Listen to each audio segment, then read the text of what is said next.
Sa isang misteryosong kastilyo, ang mad scientist na si Frankenstein ay tagumpay sa kanyang eksperimento na mabuhay muli ang patay.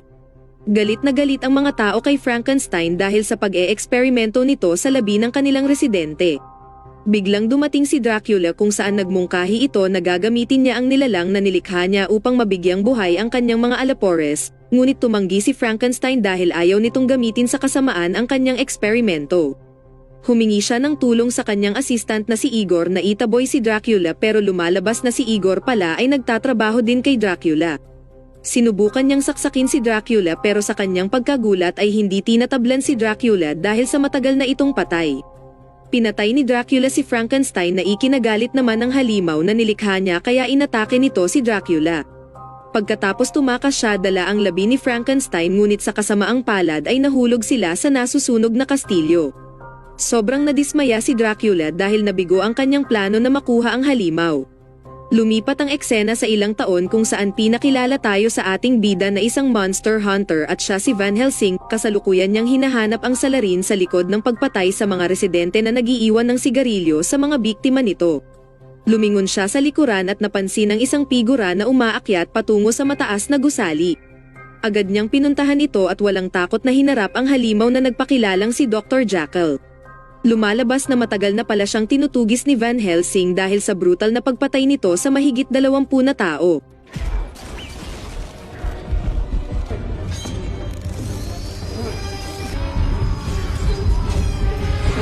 Kinuha ng halimaw ang malaking kampana at ginamit ito upang ikulong si Van Helsing, ngunit nang marinig ni Dr. Jekyll ang tunog sa loob, inangat niya ito at tumambad ang isang butas, ngunit isa lang pala ito sa taktika ni Van Helsing kung saan nakakapit lang pala siya sa kampana sabay pinutol ang kamay ni Jekyll.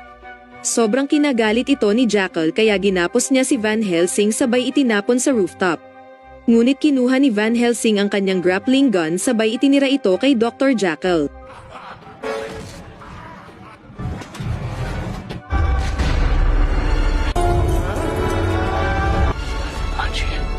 Pagkatapos nun bumalik na si Van Helsing sa Vatican, at inatasan siya ng pari sa panibagong misyon na tulungan ang pamilyang Valerius sa lugar ng Romania. Matagal nang nakikipaglaban ang pamilyang ito sa bampirang si Dracula sa loob ng maraming henerasyon. Ngayong kasalukuyan, tanging 2 na lang sa pamilyang Valerius ang natitira kaya para mailigtas ang pamilyang ito, inatasan ng pari si Van Helsing na magtungo sa Romania para isakatuparan ang misyon. Bago umalis, binigyan siya ng pari ng isang scroll. Kalaunan naglakbay na nga si Van Helsing patungo sa Romania at matapos ang ilang araw na lakbayin, sa wakas nakarating na rin sila sa kanilang destinasyon. Gayunpaman sa pagdating nila ay sinalubong agad sila ng 3 bampira. Agad kinuha ni Van Helsing ang kanyang crossbow at patuloy na inaatake ang mga bampira. Pero sa kasamaang palad masyadong maliksi ang mga nilalang na ito at hirap siyang patamaan sila. Kinuha ng bampira ang isa sa residente pero ilang sandali lang ay sumikat ang araw at bigla na lang naglaho ang mga bampira. Lumalabas na takot ang mga ito sa sinag ng araw, gayunpaman hindi rin ito magtatagal. Nang muling magtakip silim, biglang lumabas ang bampira mula sa balon at kinuha nito ang babaeng nagngangalang Ana. Nagawa ni Ana mapakawalan ang sarili sa pamamagitan ng punyal na hawak niya, ngunit nahulog naman siya sa isa pang bampira.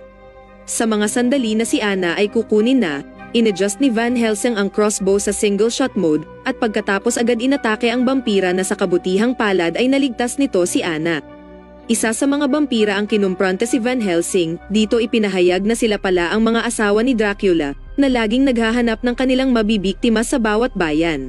Biglang umatake ang bampira kay Van Helsing kaya tumakbo si Van Helsing patungo sa holy water. At pagkatapos inatake niya ito sa bampira ng ilang beses hanggang ang bampira ay mapatilapon sa tuktok ng bahay at dahan-dahan itong nagiging abo.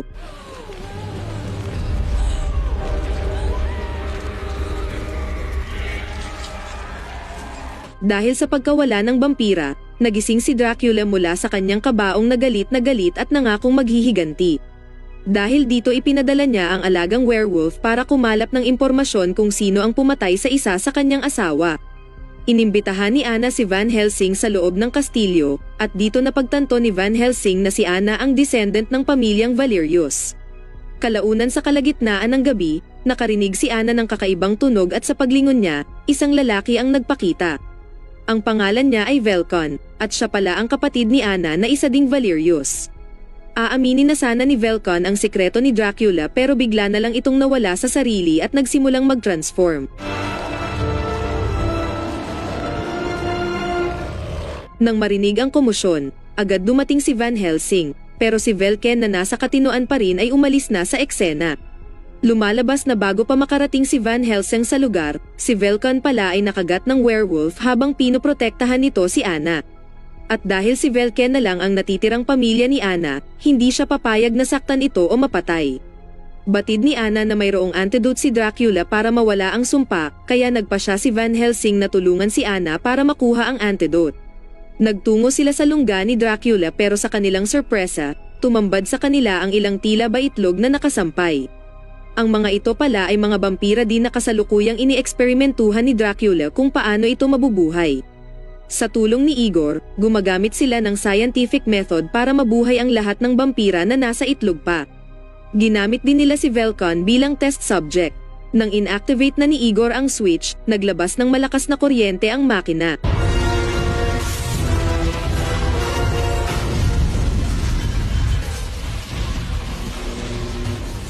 Hindi nagtagal, nang hawakan ni Van Helsing ang itlog, nagulat siya sa nakita. Isa-isang lumabas ang mga vampira sa itlog, at sama-samang naghasik ng lagim sa kalapit na nayon.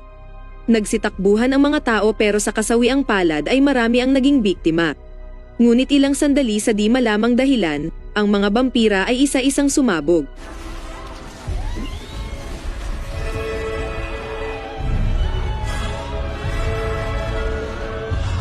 Inanalisa ni Igor ang sitwasyon, at nahinuhan niya na marahil hindi naging sapat ang test subject na si Velcon para masustina ang mga vampira.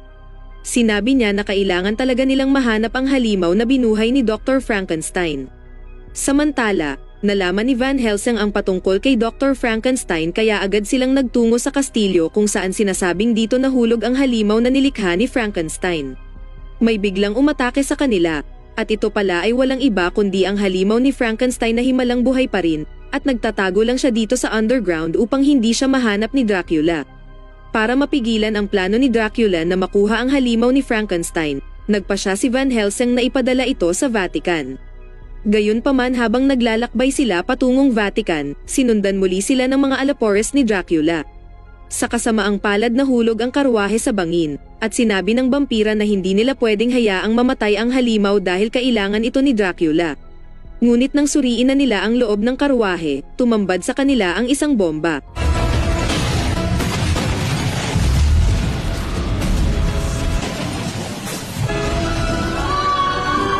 Lumalabas na naisahan pala ni Van Helsing ang mga vampira kung saan may isa pang karwahe na minaneho ni Anna, at dito niya pala isinakay ang halimaw. Gayunpaman bago pa sila magsaya, nasundan pala sila ng werewolf na lalong nagpahirap sa kanila.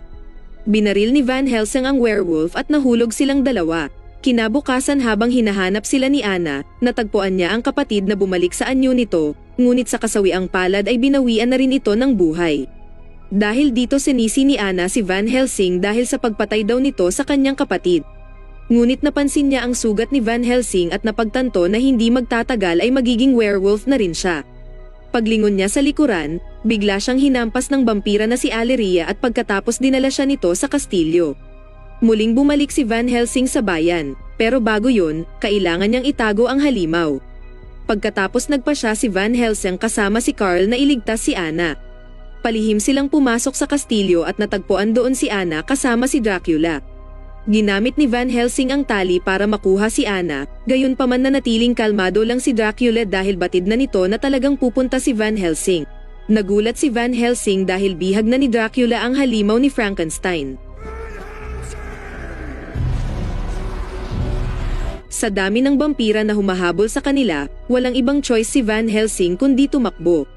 Nag-iwan si Carl ng pampasabog at sa mga sandaling pumasok na ang mga vampira, sumabog ito at namatay lahat ng vampira.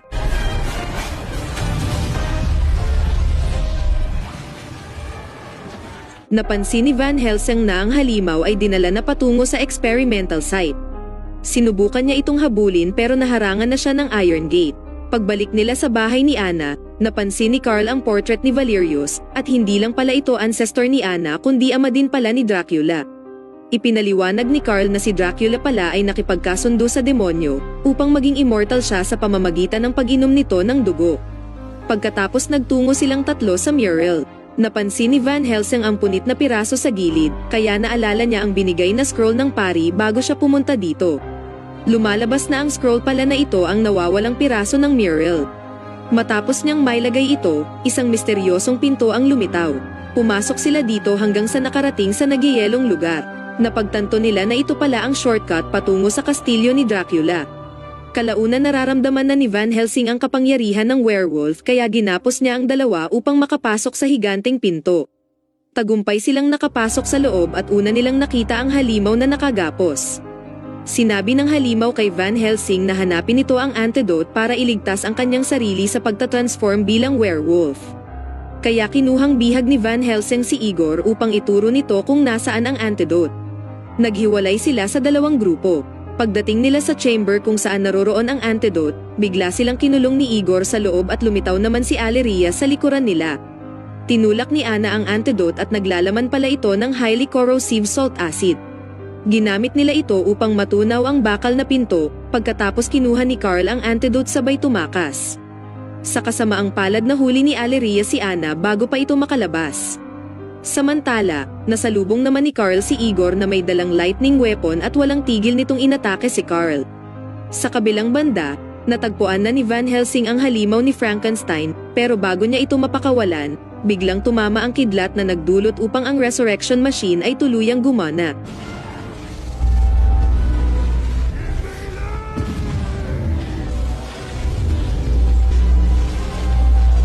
Mayroong 10,000 itlog ng vampira, at dahil sa tulong ng halimaw ni Frankenstein, ang mga itlog ay nagsisimula na muling mapisa. Ngunit hindi pa ito sapat kaya kailangan pa ng isang electric shock ngunit napansin ni Dracula si Van Helsing na pinapakawalan na nito ang halimaw. Dahil dito nagalit siya at nag-transform sa totoong anyo at pagkatapos inatake nito si Van Helsing, samantala, tagumpay na napakawalan ni Van Helsing ang halimaw ni Frankenstein ngunit sa kasamaang palad naman ay aksidente itong nadulas at nahulog sa bangin. Mabuti na lang nakakapit pa rin ito sa lubid na nakatulong naman kay Carl na kasalukuyang inaatake ni Igor. Sa mga sandaling ito nang kakagatin na ni Aleria si Anna, sakto namang dito nahulog ang halimaw. At pagkatapos pinigilan ng halimaw si Aleria mabawi ang antidote mula kay Anna. Nagmadali si Anna ibigay ang antidote kay Van Helsing pero hindi pa rin papayag si Aleria. Mabuti na lang, ipinasa ni Carl ang silver stake kay Anna na agad pa nang saksak ni Anna kay Aleria, at dito na nagtapos ang buhay ni Aleria. Pagpatak ng hating gabi, dito na nagsimulang mag-transform si Van Helsing sa pagiging ganap na werewolf.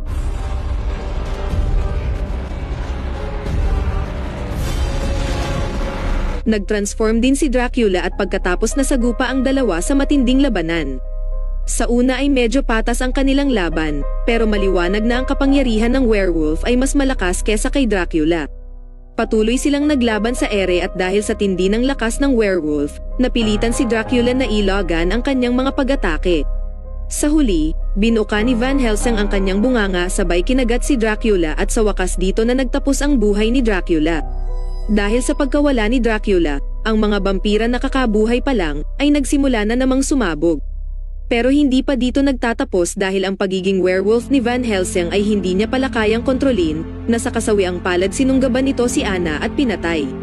Pero sa huli, nagawa pa rin ni Anna maiturok ang antidote ngunit kapalit naman nito ay ang buhay ni Anna. Dahil dito sobrang ikinabalisa ni Van Helsing ang pangyayaring ito at sinisisi niya ang sarili.